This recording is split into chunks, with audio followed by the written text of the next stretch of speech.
Everyone dreams of living an uncommon life, and the best asset you have to achieve your dreams is you. Welcome to the Uncommon Wealth Podcast. We're going to introduce you to people who are living uncommonly. We're also going to give you some tools and strategies for building wealth and for pursuing an uncommon path that is uniquely right for you. Hello and welcome everybody to another episode of the Uncommon Wealth Podcast, where I'm your host, Philip Ramsey. And I'm Aaron Kramer. I can't wait to get into this one. We have Mike Bartos in the house today. You're a meathead party. And let's be honest, Aaron is the one who got this guy. He couldn't be more excited. I've talked to him a little bit. I can't wait to unpack his uncommon journey. But if it's the first time you're listening to us because of the one and only Mike, we're financial advisors that believe you're your best asset. And so what we try to do in this show is to unpack Mike's specific uncommon journey on how he's gotten to where he's got, maybe the ups, the downs, the ins, the outs, maybe some mentors along the way. So we're glad you're here. We're glad you're here, Mike. Thanks for joining in, man. Yeah, thanks, Mike. Absolutely. Thank you very much for having me. I appreciate it. Yeah. So tell me this, have you always had a passion for lifting and this stuff? Or look at him. Yeah. It seems like you do. Well, I'll tell you what, I was a really overweight kid growing up. Huh. And, came from an athletic family, had a brother that played Division I football. My dad was a Division I football guy. And I eventually got to that point where I was about 12 or 13 years old, where I was, enough's enough. So it really started out like just general exercise for me that I became interested in. And I lost somewhere in the ballpark of about 70 or 80 pounds on my own when I was a young kid. Wow. And then going to a high school where football was a very prestigious thing. You show up on day one and you look around and you're the smallest guy in the room now, and you feel like you need to fix that. Yeah. And then you start going the opposite direction. But I will say this with strength training, it hooked me the second I started, probably about 13 years old or so. After the first time I trained, I said, this is absolutely what I love to do. And this is it. Yeah. Awesome. You started competing at a pretty young age, didn't you? Yeah, I did my first powerlifting meet at 15. Yeah. All right. Yeah. Oh, that's awesome. Let me just stop for a second. So your business is called Power Center. Am I right? Yes. And you create and build and help like equipment for big dogs like Aaron Kramer, right? Yeah. Or like, how would you describe that? And you tell our listeners. Yeah. Well, I mean, we cater to people that are really heavily invested in strength training, and we've been very fortunate that, strength training is a field that's growing. And, it's really multifaceted because it's part of athletics, part of general fitness, but also part of strongman and powerlifting. So, we started off as a business that had a few just very unique tools that were unique to us. And then we kind of used that momentum to just continue to build over the last several years. It's been a slow process, but, we're here for the long haul. And, so I would say that if you really had to get down to what the business is, we're a business that caters to people like us, people that really value strength training as a part of their life, whether it's for sports or general fitness. And I tell you, as strength training continues to grow, there's a huge competitive base, but the amount of our customers that just train for their own enjoyment and well-being is continuing to grow. There's never a plan to compete or anything like that, but it's still a huge part of their life. And I think it's a useful tool. It's not the only tool that could fill that gap for people, but I think everyone should have something in their life that they do purely because they love it, where doesn't necessarily have to be a monetary reward for it. It's not something you have to do, but it's just something that you enjoy to do. And by putting a lot of effort into that, I tell you, it permeates into other areas of your life.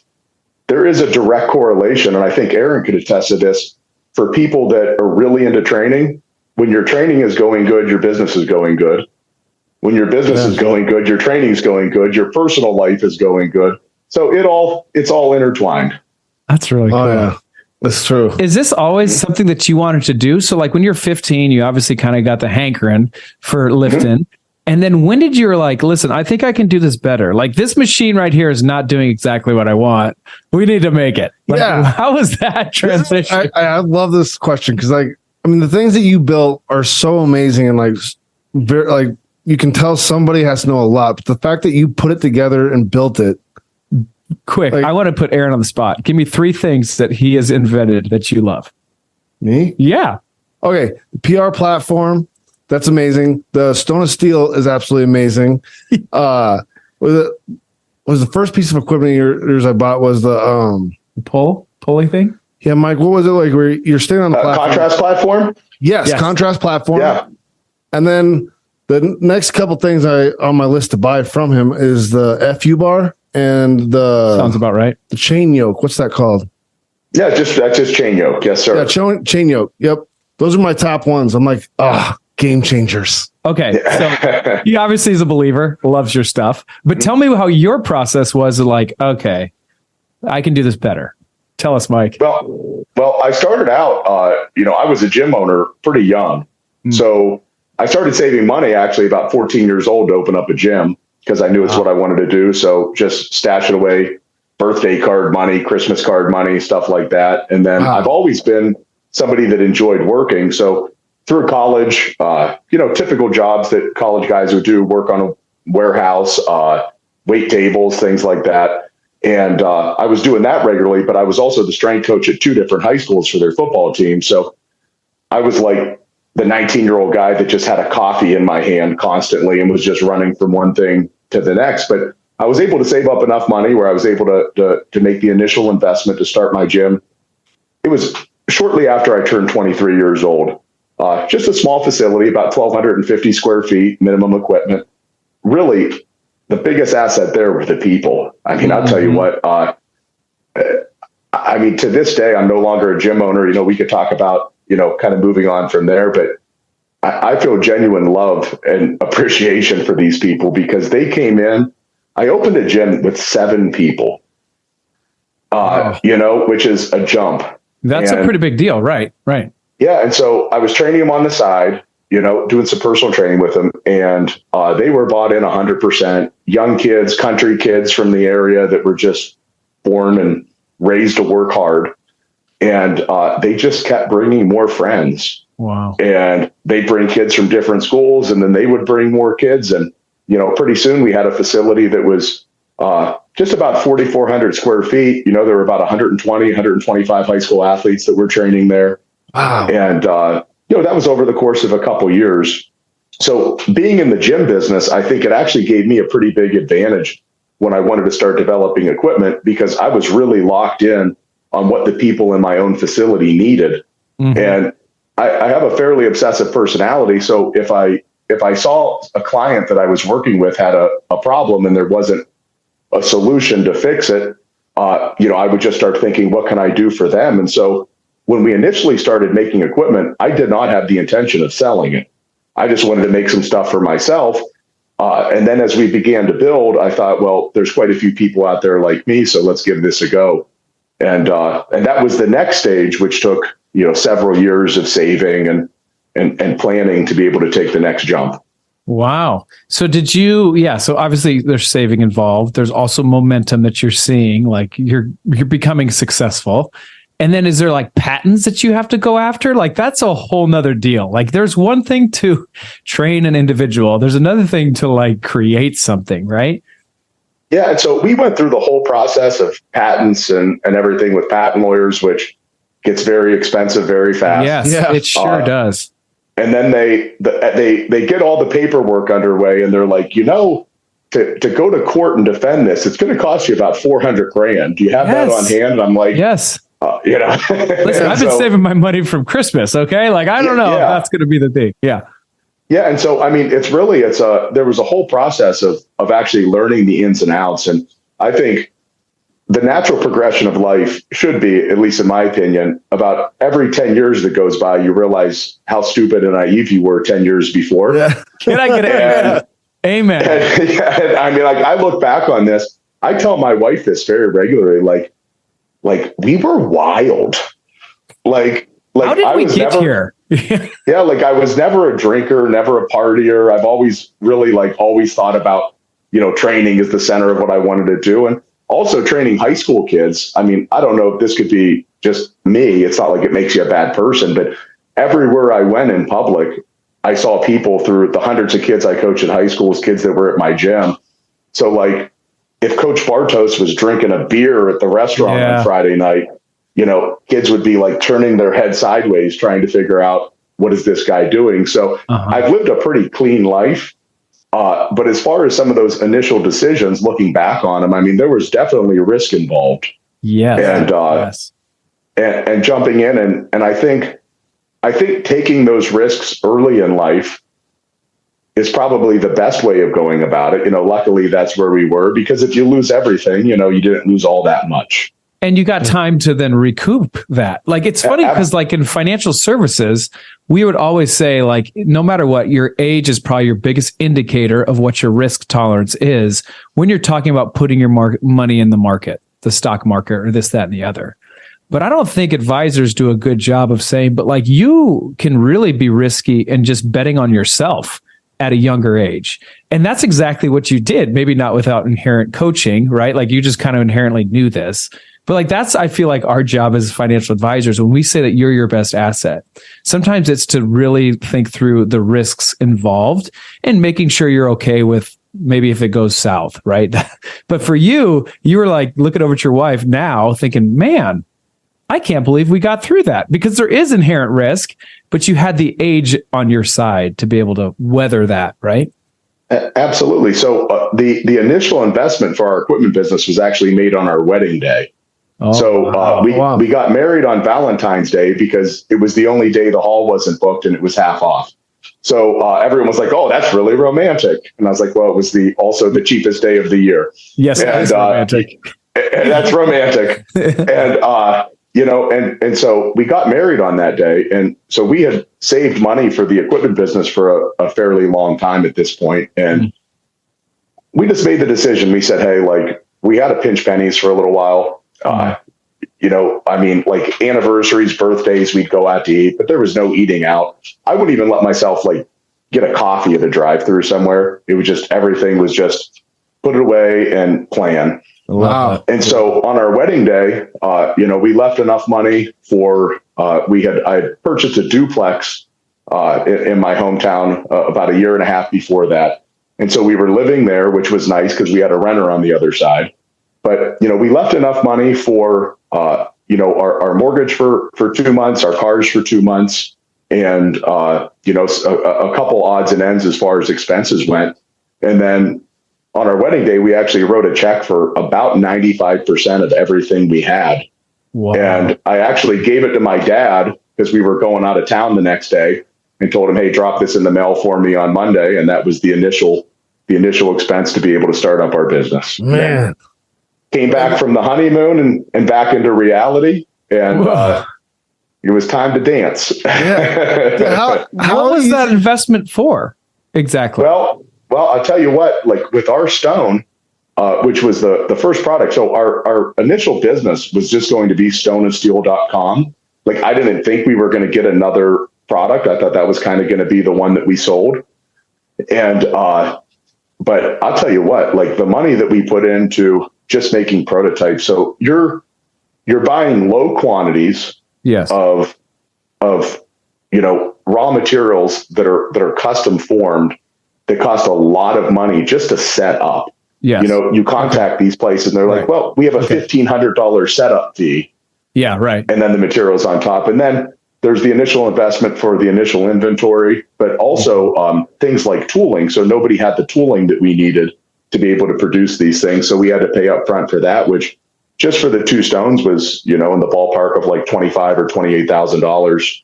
Oh, for sure. Just for the tooling to be made for those two things. Wow. And then away you go on your honeymoon. First off, I want to talk about it, but I think Aaron has a question, but we have to talk about how supportive your spouse was. There's not a lot of people out there. Yeah. Babe, I love you. Let's go ahead and drop that in the mailbox, right? Like, how amazing is that? And I would say that's a common theme of what we've done 182 actually episodes of our podcast. And that's a common theme that we've seen, Mike, is the house. If your spouse isn't supportive, don't even go down this route, because that is almost the only one you can look over to when things get dicey and they're still like, I'm right here with you. Like, versus if they ever have a flick of doubt, no matter what, when the waves come, they're done, but obviously your spouse, your wife is supportive and such that she's okay. Absolutely. And I think there's another side of that too. And, as some of the girls that I trained over the years got older and, they were either at the very tail end of college or leaving college and kind of getting into that age where they're talking about getting engaged to long-term boyfriends and stuff. I always try to, get this point across as well. I've been fortunate to have a lot of really good men in my family and in my life. And if you're a female and you do offer that support and the guy in your life is trying to do something and he feels that, he will work himself to death to not let you down. Yeah. And I try to communicate that to young girls all the time. Like, your support is literally like a superpower. It will make the guy in your life do things that he's probably not even capable of. Freaking right. Just because he doesn't want to let you down. I mean, I had this extreme fear of, we dumped everything we had into this, the conversation that it didn't work out. Yeah. Like the disappointment in that, I did not want to let that happen. And so it was pretty much do whatever needed to be done. Gosh, I love that. Yeah. I always tell people, like, when the whole world's against me, but my wife is with me, I'll conquer the world. But when the whole world's with me, my wife's against me, like the whole world's upside down. Like, what's happening? Where's it doesn't matter. So to edify your point, I love that. All right, Aaron, go ahead, buddy. I'm taking this whole. No, you're totally good. So sorry. Mike, I got to know, like, how'd you come up with the Stone of Steel? Because I compete in strongman, not near as much as you, but I dabbled in it. And it's like, stones are amazing, but it's a freaking event because, you got to put on tacky and all that stuff. And you coming out with the Stone of Steel, I remember when it got released, I was like mind blown. And just my small group that we did strongman, we're all like drooling over it. So how'd you? Well, it actually happened because I was training with some guys at my own gym in the morning, and we had a good amount of stones, but the stones went from, we had some lighter ones in the hundreds, we had an 18-inch that was 240, and then it jumped like into the 330s and 350s. So the one guy that was training with us at the time, he picked up the 240 stone, kind of twisted sideways with it, dropped it, and it broke in half. And he wasn't strong enough to pick up the heavier stones. And so, I kind of came across this thought where I was thinking, well, I'm going to have to make more stones now, obviously, for this guy. And that seems like, fairly big inconvenience to bring 7 or 8 more of these into play at the gym, just so we have some things in between. And so I just had the idea of thinking, hey, get some steel hemispheres, put a shaft in there, load plates on it. This is going to be easy. Like, in my mind, I thought that was going to be a process that lasted about 2 weeks until it was finished. And then I went down a rabbit hole that ended up being about 2.5 years to actually get the first prototype made. Expense was a factor in it initially, but also just finding the people to actually form hemispheres for us and get the materials that we needed. There's only, probably a couple hundred people that have the capacity to do that type of custom forming. And I didn't really know anything about the process. So I just started cold calling people, and I kept a notebook, and just so I wasn't calling people twice. And I have like some people hung up on me.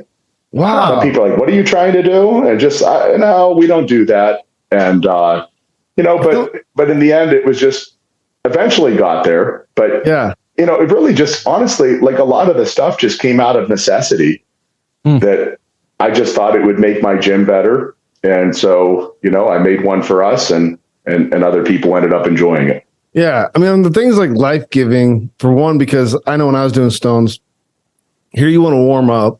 It's like anything. You don't want to just jump into a big weight. It's like, but with stones, like the stones, it's hard because, let's say you want to warm up with a 100-pound one. Well, the form completely changes as the diameter changes.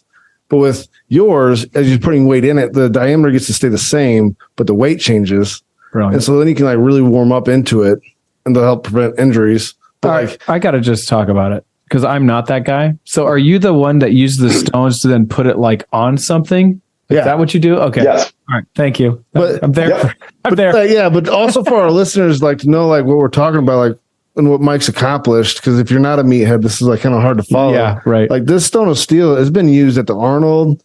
It's been used at like major competitions, like for other guys, like in the things, right, Mike? Yeah. And I tell you, and it's been used in a lot of, very large contests, but you were talking about even the training aspect of it.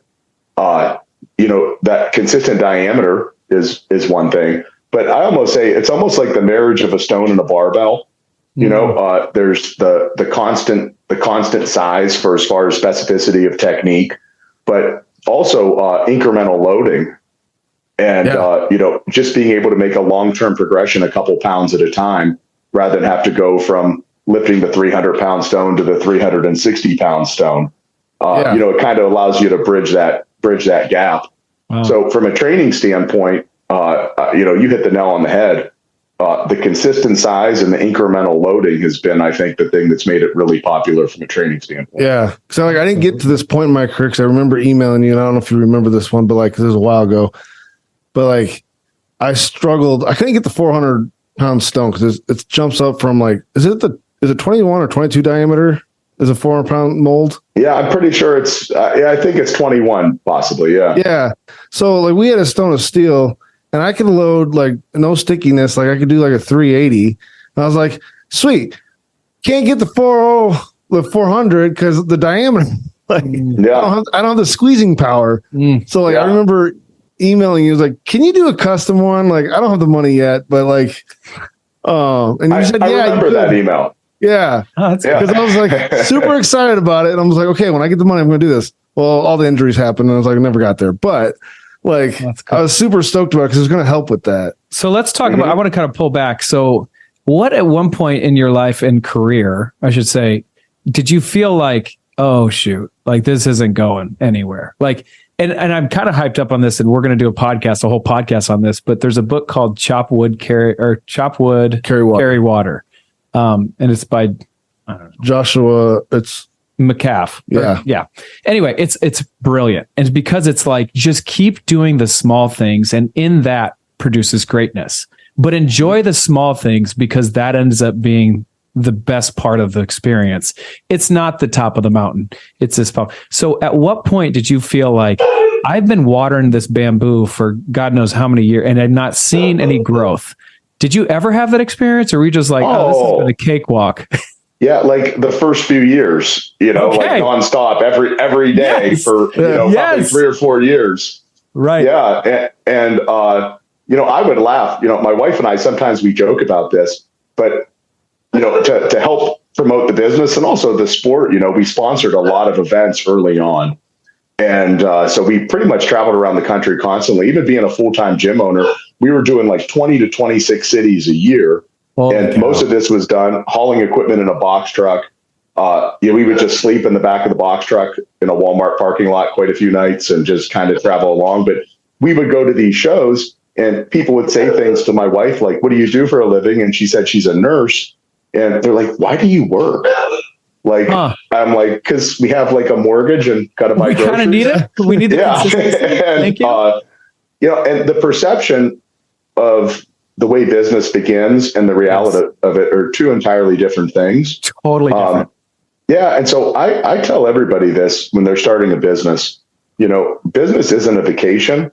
It's not a trip. It is an adventure. And inherently, what the difference between a trip and an adventure is, when you go on an adventure, there's going to be some hazard along the way. And when you start a business, you face the reality that you could lose everything every single day. There's going to be speed bumps in the beginning just because you don't have a wealth of knowledge and experience and wisdom that's earned over decades. And I don't deter people from going into business. I don't tell them that to try and scare them or make them go the opposite direction, but it's just a bit of a warning. I think most people that end up doing well in business have an adventurous side to them where they're okay not knowing that outcome all the time. Right. Just kind of set off and figure it out as it goes. So the first few years was certainly quite a few ups and downs. And, right. I think if you don't have the stomach for that, you could just pack it in fairly early. Yeah. So how much did in your few years, I know I warned you we'd ask these questions because it really helps our listeners. We got how much you took you to get going, what that check you had to write. But when did you actually start making money, profit, not dumping money into the business, but you actually hey, we're paying ourselves. Hemorrhaging money. I say this very proudly. I wrote myself my first paycheck at month 50. Okay. Nice. Yeah, so it was 4 years and 2 months until I got the first paycheck. It was for $400. All right. Paycheck number one. And, and so it's one of those things where, it definitely took some time. I mean, I was training people at the gym full time. That was my source of income, but I was probably also investing about 25 or 30% of that income back into the other business. Right. Yeah. Right. Okay. Wow. So how long has it officially been? I was going to look at this and I didn't get to it, but like, how long has the business been open? We just had 8 years. 8 years. Okay. 8 years. So like, where are you at now? Like for paying yourself, like rough estimate, like you don't need to get like, this is like, it's personal. So, but like for your success, cause like I am like over here with goosebumps, like so happy that you've done all this. Cause one, I benefit from your success. Like get to buy your equipment. But like, so how's it now? Like out of like 8 years, I love this. Cause like our industry is so similar to this and growing. And I love the struggle. Cause like you get people like you that are so real about like what it takes to be successful. Yeah. So are you like, could your, like, I guess it's a good question. Could your wife quit her job and be a homemaker if she wanted to at this point? I mean, if she wanted to stay at home, she could stay at home right now. I mean, we would definitely have to be, a bit more careful with things. Yeah. Amazon would have to slow down a little bit. Can I get an amen? Yes. And so, I mean, my goodness, what a business model they got. But, I mean, if she wanted to do that, we could certainly do that. I say we're a long way from getting to where we would eventually like to be. Oh yeah. But there's definitely been quite a bit of progress. The big turning point for me was because I had success at my gym. Yeah. So from going where I was having a really good income at the gym to, down to probably, at some points nothing, but, for a few years there, 50 or 60% of that, it felt good to kind of break through to where, I was earning, a good amount more than I was earning at the gym. Yeah. And that was kind of like a breakthrough where I felt like that it surpassed what the last stage of life was. Yeah. And so that was a good moment. So there's definite progress. And I'll tell you what, when a business owner says money doesn't matter to them, I find that to be extremely either crazy or disingenuous. Money definitely matters. Yeah. I'll be the first person to tell you, just from, you have bills that need to be paid. So to say money doesn't matter, but everybody wants to have a nice life and everybody wants to be able to, it's like points on a scoreboard, yes. And, yes. And so, and there's a way of looking at that, and everybody wants to be able to provide a nice life for their family. But like, I wear sweatpants and a t-shirt every day. I'm not like I don't need extravagant things. I mean, my home gym is like the extravagant thing I have in my life. And I really don't need that. And so I will say, being able to provide a better life for my family is a huge driving factor for me. But, as far as having like a goal saying I need to make X amount to be successful, right? That's not something that really crosses my mind. I just like to see that we keep moving forward. Yeah. But I will say that there are, in my mind too, phases of a business. And the first phase is like, when does that first paycheck come? Right. And that was 50 months for you. And then the next thing is, I think of like, okay, but when can I like feel good about quitting my side gig? And you found that, right? And then the next thing after this, like there's always phases I feel like I know Aaron has, and all the other business owners I have that are kind of just like points on the scoreboard, like you say. And it's helpful to have those things be accomplished. And it's also helpful to like, okay, here's the goals. This is how we're going to track it to get there. How many employees do you have currently? Do you have any? Yeah, we have 5 people that work with us, though, including my wife does quite a bit of work for us too, as far as, paperwork and things like that. Nice. Did she get paid for that? Yes. Okay. Usually they're like, well, yeah, she does a lot of it, but they don't get paid for it. So that's a phase. So I think there's just like, that's the way business owners think when they jump into this. Okay. The first phase is this, then the next phase is that. So I think it's just kind of neat to see that way and just see how a business owner thinks. Cause I think that way too. It's not like, I want to make as much money in the world. Like There's never enough money. But there are phases that I feel like we can directly give us indication of how the health of our business are going, right? Absolutely. And I mean, it's like anything else, even with training, you get 10 more pounds on the bar. That's the incentive to keep moving forward. I mean, you get that little taste of progress and it makes you want to keep moving and moving. And I think business is exactly the same. And that's, again, one of those things that I think are mirrored between the two is, really with strength training, the PR, the personal record is what keeps everybody coming back. Because I was told once when I was a young kid, a guy told me, he said, don't ever let your head get too big. Because unless you broke an all-time world record today, the only reason you won that meet is the stronger guy didn't show up. Amen to that. And, I think business is the same. You can do really well, but I don't think I'm ever going to be Elon Musk. I'm okay with that. There's always going to be someone out there earning more, and that's okay with me. Yeah, but I also got to say, because I can tell just talking to you, and I think this, looking at this for other business owners that we talk to and we get, learn from, is that you're not chasing money. Like you're chasing to help people and you're chasing to make a difference. And I think money shows the success of what you're doing, because people find it valuable. Like myself, I gig out to go on your website and start adding things to my list of things I want to buy. Cause you're making, you're producing things that other people truly and other meatheads truly value, and that's the ultimate reward. And it's measured by the fact that people are willing to buy it and utilize it, for you. But you're chasing that. You're chasing to making a difference in people's lives. And it just happens to the fact that you get rewarded with it financially. Yeah. I mean, I feel incredibly blessed. I mean, I realize that I'm in a situation where not everybody gets to do what they love for a living every day.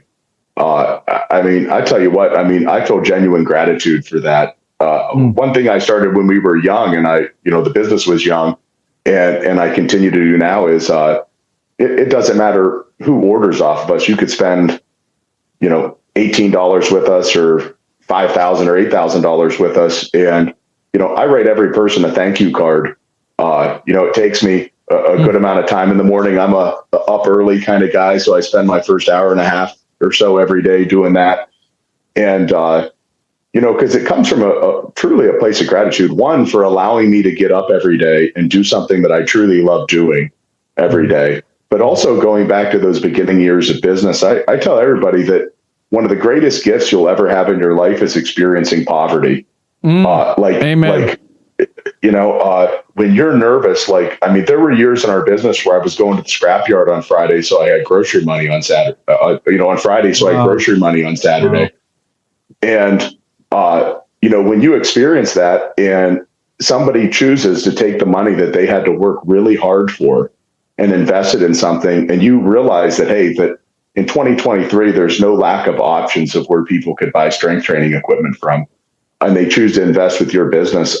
That's something I promise I'll never take for granted, because being on the other side of that, it's a stressful and a scary situation. And, but I do think that is something that if you really pay attention during that period, that could be an asset and a strength for you for the rest of your life. Oh yeah, I can tell you, being on the end of you writing a card, your card came in the mail, and it was funny because I remember sitting at our little island and I was reading it, and when I was like, "Damn, I bet I can guess that Mike actually wrote this." I can see it, and also because and I say this because your handwriting will make mine look like. I mean, my handwriting sucks. Okay, so yours looks way better than mine. But I know when you got big meat paws, it's really just hard to have beautiful handwriting in the first place. I'm like, he wrote this. And I looked at my wife. I was like, he actually wrote this, and I just bought one thing. Yeah, I've kind of fascinating right now in the first generational business owner, because a lot of times they've had a story about the scrapyard. They've had to sacrifice in a way that the second generational person that takes over the business maybe didn't have to sacrifice for. Does that make sense? And I feel like there's something that is inherent gift in being the first person that creates something, because we have found out what rock bottom is. And there's a value there that like we can look at across the room and see like you have the same thing. And then I'm like, truly, it's a gift. And I think a lot of people like, I will avoid that like the plague. And again, those aren't the people who are going on adventures. They're going on vacations or whatever you said. Yeah. So, yeah. And when you look back, honestly, a lot of the most difficult times end up being the best times. Yes. Most character building. And when you look back at it, it's, really, I wouldn't want it. Like, I think if we just started a business and it just blew up on, the first year, the first 6 months, and we didn't go through the same things, I would have a completely different perspective. Even at the gym, I had a tremendous gratitude. That was a little bit different because I saw these people and I interacted with them face to face, not through the internet. And so, you build relationships, you end up at graduation parties, weddings, things like that. But I'm going to be honest with you, is from a coaching perspective, not to sound like egotistical, like I'm good at working with kids. I still go over, it's nice now. I'm a volunteer strength coach at a local high school right now to kind of get my coaching fix. And it's one of the schools that I coached at when I was young. And we have a great football program and really good kids. But, it's one of those things where it's like being face to face with someone and seeing them every day. And you're pretty good socially, especially with young people, know how to get them really into things. I had this kind of perception with like business was super easy because it started out and I had great kids and I was aware of that, but everything happened so fast. Like I was training like 7 people to in the 50 to 60 range in the matter of a few months. And so this business gave me a completely different perspective. And I'm thankful for that. Yeah. That's awesome. Let's talk about this. So we talk about phases. What's the next phase for your business for Power Center? What are you thinking? Well, I want to keep just getting really high quality, useful products out there. There's, once we kind of went through a really great stage this year where we were able to ramp up inventory quite a bit. Everyone was always really happy with the quality of the products. We always had respectable lead times. When COVID hit, like everybody else, lead times went through the roof, and that really bothered me, having people wait excessive times for things. I will tell you, there were plenty of nights where I laid in bed with anxiety and just didn't sleep, just wanting to be able to fill orders and material getting delayed for 3 or 4 weeks. So my main priority kind of over the last year and a half or so was to bring the quality products that we have already to the consumer as fast as possible. So a lot of our products ship the next day now. And even things that have a color option that got to get powder coated, generally those ship within about a week or a week and a half. So that was kind of the stage that we went through this year, and we were pretty successful with it. I have the direct numbers, but it's close to 95% of our orders that we're supposed to ship in 1 day or less shipped the same day, which was, a big jump. So I think the next stage is going to be able to just keep increasing the product line. We're extremely fortunate to have a really loyal customer base. Even looking at the analytics, about 65% of our business is repeat business right now. Wow. As far as customers that continue to come back. And so, there's just, again, being able to provide more for them, to be able to meet more of their training needs, and then be able to replicate those fast lead times and quick shipping on a larger product line. That's good. That's awesome. That's good, man. Well, Mike, I can't thank you enough for one, just like impacting other people like you are, taking the risk on yourself. Kudos to your wife. I hope that you're going to take her on another honeymoon one of these days that you can actually like fully engage in. That's it. Well, we're going to dinner tonight at 7, so that'll be a there nice you go. Out, so yeah, there you go, man. I got to ask, and our listeners need to know, what's your PRs net right now? Because since I follow you, I've did you officially hit 800 on? Because I know you were going for 800 on deadlift. Yeah, I ended up pulling 840 on that, and so 840 on the deadlift, and so right now I've had some hip adductor issues for a while, and I've kind of worked through that, and so I'm hoping to get the squat up into that 800 pound range here real soon. After about. It was 7 weeks back from taking quite a long break from squatting. I hit a fairly easy 730. I saw that. Yeah, so I'm hoping to be able to break into the 800s on a squat. And so my bench has been a work in progress, just elbow issues, shoulder issues. The best bench I've ever done touch and go was 475. Okay. That was a few years ago. And but like I'm pretty much in a rebuilding stage with that right now. Okay. Dang, that's so awesome. I'm just like dreaming to like hit 800 one day on deadlift. That's all I want. But well, listen, if I pulled 800, you could pull 800. I promise you that. You know, you're a big guy. well, I gotta I don't know. You're bigger than I am, but I like that. For us, it's like the sitting all day. I was texting you this, but like sitting all day sucks. Yeah. So yeah. It beats you up. My training partner Zach he squatted 843 pounds raw jeez. as a really light 242. He weighed 227. He was only 23 years old. Oh my god. And young guy. So really gifted. He's entered a different stage of life now. Working like crazy and everything. Yeah. He still comes and out squats me every Sunday. And that's like the day he shows up and I'm like, you do nothing else and you're still stronger than me. Yeah. But, really gifted guy. But I'll tell you what, when he took his first office job and he was sitting 50 or 60 hours a week, he started having knee pain. He started having hip pain. He started having back pain.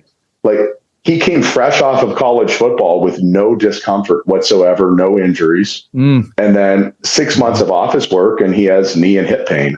Yeah. And, it definitely will. I'll tell you, it definitely beats you up just the sitting all day. Yeah, it can and then you get into your 30s, it can end your career. Like, yeah, I think I told you, I blew out my pec. Mm-hmm. So, clean off on the way down because, most guys tear their pec on the way up, but mine was on the way down. Like, I think I had 535 on there, but with bands. Mm-hmm.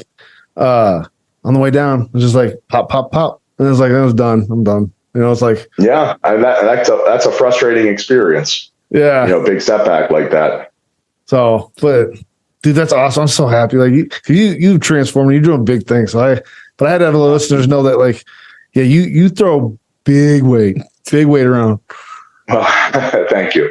So thank you. Mike, thanks for being on Uncommon Wealth Podcast. I've been your host, Philip Ramsey. And I'm Aaron Kramer. Until next time, go lift something heavy and go impact somebody. Yeah. Thanks for listening. That's all for this episode, brought to you by Uncommon Wealth Partners. Be sure to visit uncommonwealth.com to learn more about our services. Don't miss an episode as we introduce you to inspiring people who are actively pursuing an uncommon life.